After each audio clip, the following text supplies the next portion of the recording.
You lie in bed, everyone else is asleep, but your mind won't stop. It replays old conversations, it creates problems that don't exist yet, and you feel exhausted but sleep won't come. You've been doing this for years and you don't even know why.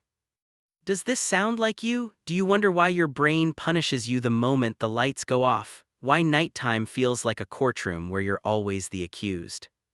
If you've ever felt this way, you're not broken, you're not weak, but something happened to you a long time ago, and your mind is still protecting you from it.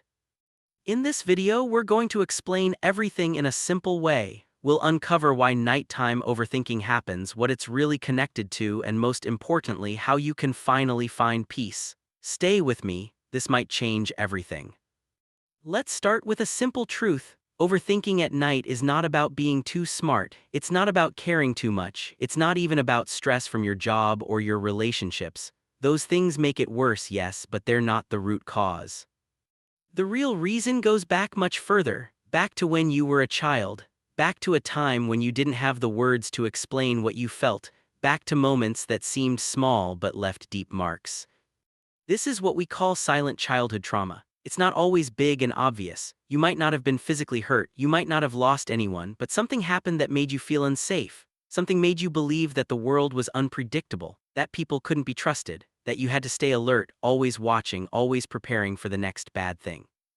Maybe your parents fought a lot and you learned to read the room before entering. Maybe you were ignored when you needed attention, so you started to doubt your own needs.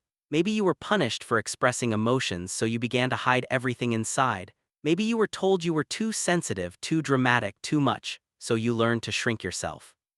These experiences didn't break you in one day, they shaped you slowly. They taught your brain one dangerous lesson: safety is not guaranteed, and the only way to survive is to stay one step ahead, to predict, to analyze, to control. This is where overthinking begins. Now let's talk about why it happens at night. Why does your brain wait until you're alone in the dark to attack you? During the day, you're distracted, you're working, you're talking to people, you're moving, your mind is busy with tasks and routines. It doesn't have time to process everything, so it waits. When the lights go off and the world goes quiet, your brain finally has space. And instead of resting, it starts working. It pulls out everything you ignored during the day, every awkward conversation, every mistake you made, every fear about the future, every unresolved emotion from the past. It feels random, but it's not. Your brain is trying to protect you. It believes that if it thinks through every possibility, every danger, every worst-case scenario, then you'll be ready. You'll be safe. But here's the painful truth: this protection is a prison. You're not solving problems at 2 a.m., you're reliving pain. You're creating fear. You're exhausting yourself in a fight that only exists in your head.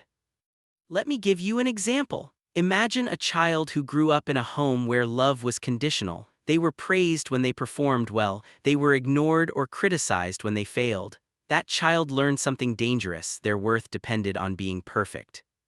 Fast forward 20 years, that child is now an adult. They have a job, they have relationships, but every night their mind replays the day. Did I say something wrong? Did I disappoint someone? Am I falling behind? What if they stop liking me? This person isn't overthinking because they're anxious by nature. They're overthinking because their childhood taught them that mistakes equal rejection, and rejection equals danger. Their brain is still trying to keep them safe, but the danger is gone, the threat is in the past, yet the mind doesn't know that. It's still running the same program it learned years ago. Here's another example: a child who was left alone a lot. Their parents were busy, maybe working multiple jobs, maybe dealing with their own problems. The child wasn't neglected in the obvious sense. They had food, they had shelter, but they didn't have presence.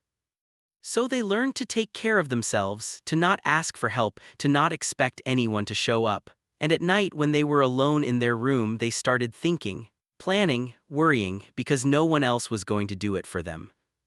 Now, as an adult, they can't turn it off. Even when they have people who care about them, their brain still operates from that old belief: you're on your own, you have to figure everything out, you can't relax, you can't trust. This is the pattern. The child creates a survival strategy, the adult inherits it, and nighttime becomes the stage where it all plays out. So what do we do? How do we break this cycle? First, you need to understand one thing: your overthinking is not your enemy. It's a wounded part of you trying to help. It's using an old map to navigate a new world, and the first step is to stop hating yourself for it. Be gentle. You're not weak, you're not crazy, you're someone who learned to survive in a difficult environment, and now you're learning to live differently. Second, start recognizing the pattern. When your mind starts racing at night, pause, don't fight it, don't try to force it to stop, just notice it. Say to yourself, this is my old protection system turning on, it thinks I'm in danger but I'm safe right now. This simple awareness creates distance. It helps you see that the thoughts are not facts, they're echoes. Third, create a new nighttime routine. Your brain has associated nighttime with danger and hypervigilance. You need to teach it something new. Before bed, do something that signals safety. Write down 3 things that went okay today, not perfect, just okay. This trains your brain to stop hunting for problems.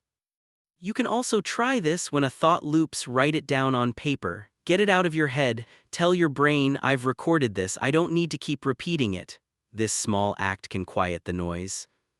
Fourth, speak to the child inside you. I know this sounds strange, but stay with me. That child who learned to overthink is still there. They're scared. They're trying so hard to keep you safe. Talk to them, thank them, tell them, I appreciate you, but I've got this now, you can rest.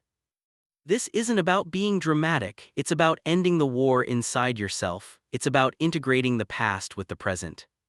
Fifth, if the overthinking is too heavy, if it's taking over your life, reach out, talk to someone, a therapist, a counselor, someone trained to help you untangle these deep patterns. Healing isn't a solo journey, and asking for help is not weakness, it's courage. Here's what I want you to remember. Nighttime overthinking is not a character flaw, it's not something to be ashamed of, it's a signal, a message from your past self that something wasn't okay back then, and now your present self has the power to respond differently. You don't have to fix everything tonight, you don't have to become a different person by tomorrow. Healing is slow, it's messy, it's not linear, but it's possible.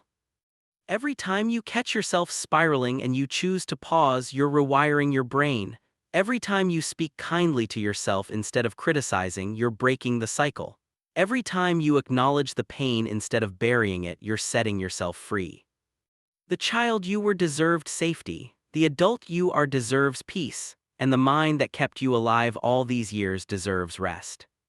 So tonight, when the thoughts come, don't fight them, don't fear them, just notice them, breathe through them, and remind yourself, I am safe now, I am here now, and I am allowed to rest. This is your journey, take it one night at a time. You're stronger than you think, and you're not alone in this. Thank you for watching. If this video resonated with you, take a moment to reflect on it. Let it sit with you. And remember, change begins the moment you decide you're worth it.